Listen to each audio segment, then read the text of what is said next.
Welcome to week 1 of 5K training.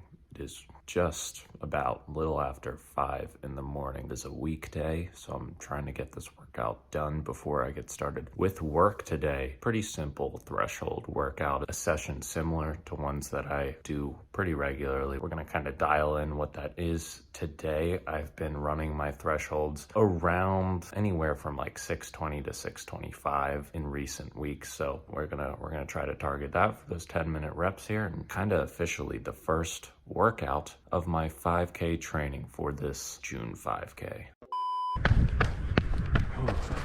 A little under 25 minutes of warm up done. I've never actually done 3 by 10 minutes at threshold. I've done 3 by 8 minutes, 4 by 8 minutes, 5 by 5, 6 by 6, never 3 by 10. And, I've done a couple threshold workouts the past couple weeks, but I wouldn't say I'm in like tip-top 5K top end VO2 max type of shape, but I guess that's what today is supporting. So yeah, 3 by 10 minutes with 3-minute jog rest. Just doing some warm-up, activation stuff, some tippy-toe walks, some walking on my heels, just to activate some lower leg muscles, some stabilizing muscles. I don't really know all the science behind it. I just kind of watch Stephen Scullion videos and do what he tells me to do. Could probably do it a little bit more intentionally, but that's what this training is for, right? Right. 10-minute rep number 1. Here we go.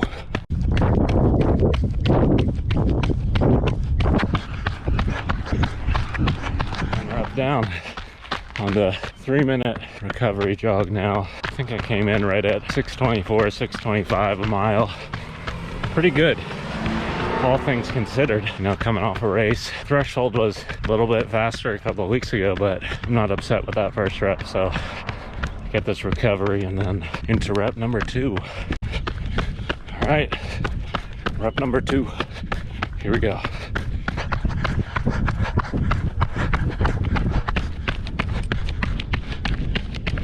Rep number 2 done. Took the foot off the gas a little bit for that one. I came in around 627, 628 a mile. Felt good though. Heart rate was just kind of hovering above what I want it to be for threshold work, but that's what happens when you don't have direct access to a track and all you have is a hilly development half a mile away from your house. So is what it is, but not too bad. Getting every second of this 3-minute rest in before we hit the third and final 10-minute rep. Feeling good so far, guys. Rep number 3. Here we go.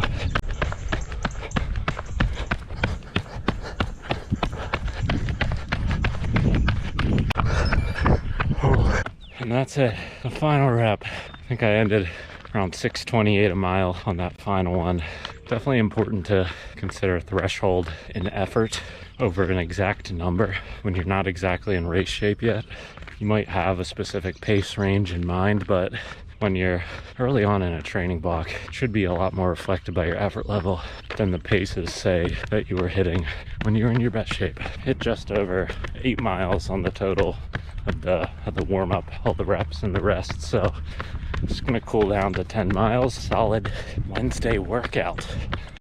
So that is workout number 1 for this week's 5K training. Currently just getting protein shake in, refueling some of my electrolytes with the Science and Sport orange flavor, which tastes like high C. Like if you used to get high C when you were a kid at like McDonald's, it's remarkably similar, at least to my own taste buds. I haven't had high C from McDonald's in a long time, but this is my favorite tasting electrolyte powder. But beyond that, we're not talking about electrolytes today. Talking about this workout. 65 degrees out, it's a little bit warmer. Managing my effort, staying in sort of the lowish 170 range for heart rate while still getting, 625 on the first rep a mile, 626 a mile on the second rep, and 628 a mile. You can tell obviously that I got a couple seconds slower per rep, but that was definitely a lot of effort management. And at no point did I feel like I was redlining. Definitely felt like I could have done at least one more or even 2 more reps, which I think is a key when it comes to threshold workouts. I'm interested to see how I feel as it gets warmer out with some of the more VO2 max based workouts for this 5K training, which I do have one more later this week. But yeah,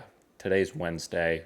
Monday and Tuesday were just easy runs. So sort of easing into this 5K training, 2 workouts this week. Everything else is just easy aerobic mileage. Happy with that first threshold workout.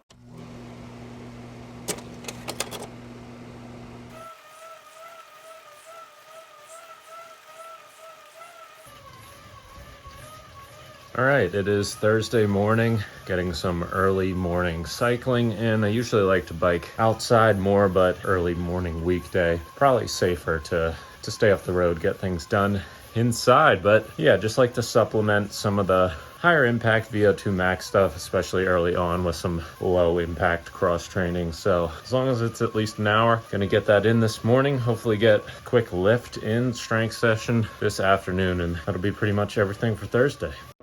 Just got a package in the mail, bit of an impromptu unboxing here, but I am back on the Stryd game, the Stryd FootPod. Got the updated one. I used to actually use Stryd religiously back in 2021. Was happy to get this one on discount, got my other one on discount as well, because it is pretty pricey. But I just found that I feel like over time my treadmill has been, I don't know if it's becoming more inaccurate or the motor just like isn't up to par the same way it used to be, but the paces just seem a little bit slower than usual. So definitely wanted to get back on the FootPod game, mostly for that reason. I don't know how, steady or substantial my beliefs are with like power-based training, but at least for accurate tracking, additional data, and I am definitely excited to start using this on the treadmill so I can actually accurately measure workouts according to pace on there and sort of have that consistent reading across different treadmills, especially with some traveling coming up. Comes with the 2 clips, the charger, charging cord, and then the pod itself. Definitely a bit of an updated look, not too different though. Might test this out tomorrow on Friday's easy run, see the discrepancy between the predicted treadmill pace and my actual pace.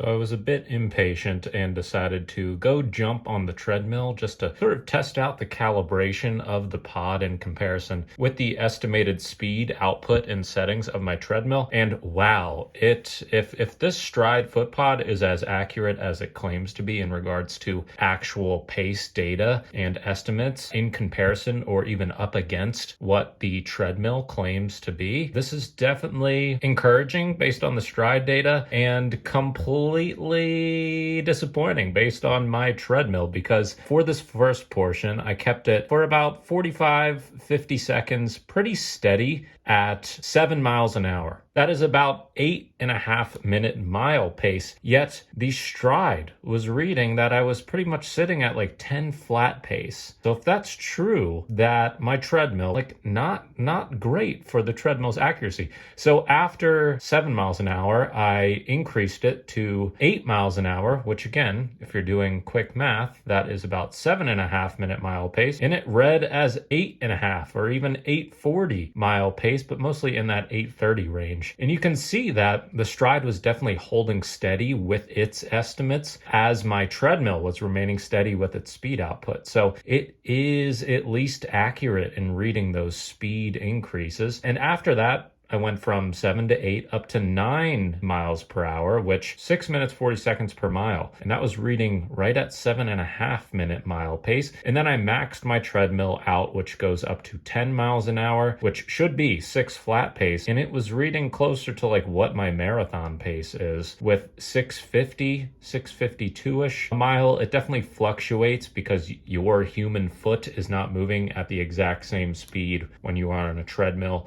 But the fact that my treadmill claiming to max out at 10 miles an hour in actuality is translating to my pace being 650 is not the best. But I'm interested to do some more testing with this whole Stryd calibration to the treadmill. All right, fast forward to later in the day after work. I like to do my strength routine in the afternoon or the early evening just to give me some recovery between, morning bike or a morning run. I do this strength routine either 3 days a week or every other day. This is, again, a very abbreviated version. I usually go through about 20 different movements, takes about half an hour. Most of it is just sort of running, stabilizing muscles related, a lot of single leg exercises, a lot of mobility.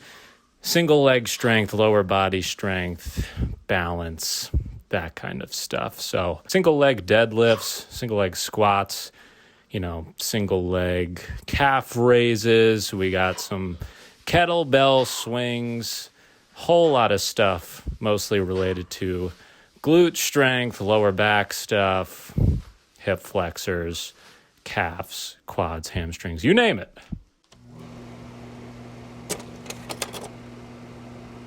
I've done 2 workouts already today. Not really workouts, just like normal running, core related things. I'll put those on the screen here. Saturday, I have my second workout of the week. I was thinking about doing something different instead. That comes along with this whole Coros update. If you're a Coros user and you keep up to date with like the app updates, the watch updates, you've probably noticed that the landing page, the dashboard looks a lot different. And one of the ways to ensure the accuracy, because my race estimates kind of vastly differed after this update, is this new feature. The app recommends, in order to ensure that you are getting an accurate estimate of your fitness and of your potential race times, that you do this fitness test. And I was thinking about substituting my workout tomorrow for that, but I think I'm gonna wait till next week to try this fitness test thing out. Added this fitness test feature. So you click on that, you click running fitness, and it asks you to provide a recent 10K performance. Now, I don't know about you, I'm not much of a 10K runner, but my PB is 38:50, I think, during a solo time trial. So they give increments of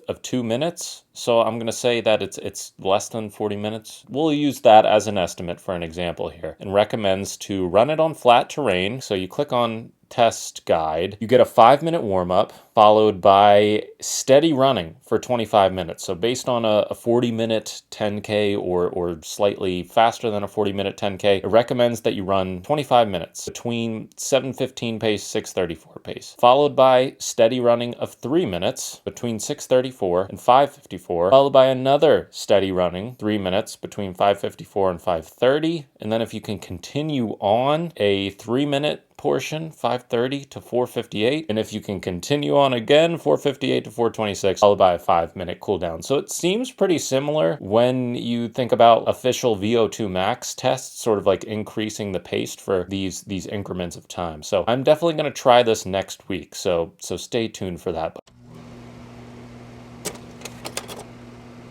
Good morning. Not gonna lie, it is pretty disgusting out. We had like record high early May temperatures in Pennsylvania here yesterday. It was almost 90 degrees. And this morning I'm going to be doing 2 by 5 by 300. So we're going to get out there in the next hour or so, putting down some gasolina to sort of, motivate my digestion system to hopefully get my legs moving a little bit, because the training plan prescribes these to be at mile pace. And I cannot remember the last time I tried to even run at mile pace beyond 15 to 20 second strides. So we'll see how this goes. It is raining. As soon as I was lacing up my shoes, the rain stopped. Started running for 5 seconds, began again. Actually feels kind of good. Shoe of choice today, Vaporfly version 1s. These are about 200 miles at this point. Run 2 marathons in them, multiple half marathons, a bunch of time trials, and they've been sort of relegated to training. They've definitely lost that sort of initial out of the box pop that you would want from them, but great training shoe now for workouts. Since there are double-digit reps here, I might start out pretty slow relative to the prescribed effort range, work at like 10K pace, down to 5K pace, a little bit faster, and then down into the mile pace range. Short of 24 minutes of warm-up, 2.67 miles. So for the work portion of this, I'll be running down to the end of that road, and then the rest will be running right back to here. So it is just over 300 meters down, another 300 meters up. I'm gonna try to focus on achieving this actual leg speed. So I'm not going to film all of these reps, but I will catch up with you after the first 5 reps. Wish me luck. Whew. All right, first 5 reps done. I don't have the lap pace up on my watch screen. I just have the current pace, or 3-second average pace, just so I can try to maintain consistent effort all throughout the 300 meter rep. But it seemed like I went against my plan of easing into it because paces just felt really smooth. I think this goes to show how not used to running on like perfectly flat ground I am. I'm so used to hills, undulating hills.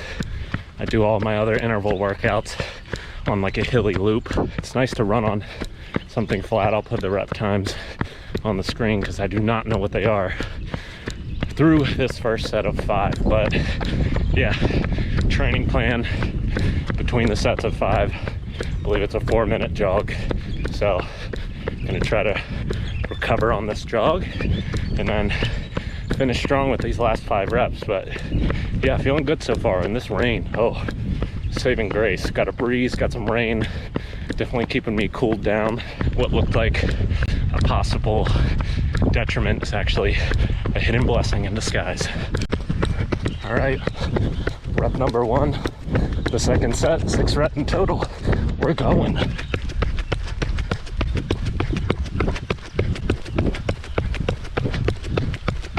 Just got done with rep number 1.